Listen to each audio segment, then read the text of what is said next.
Mga kaibigan, ano ba ang kahulugan sa salitang Katoliko? Ang salitang Katoliko galing sa Grigong salita na Katolikos na ang kahulugan in English, universal, in Tagalog, buong daigdig, buong sanlibutan, at in Cebuano, tibok kalibutan.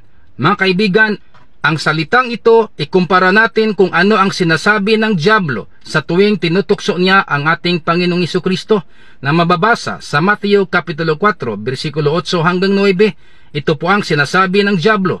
Ibibigay ko sa iyo ang buong sanlibutan, ang buong daigdig, ang buong Katoliko, kung magpapatira pa ka at sasamba sa akin. Sa makatuwid mga kaibigan, ang buong sanlibutan na Katoliko ay inaangkin na ni Satanas noon pa.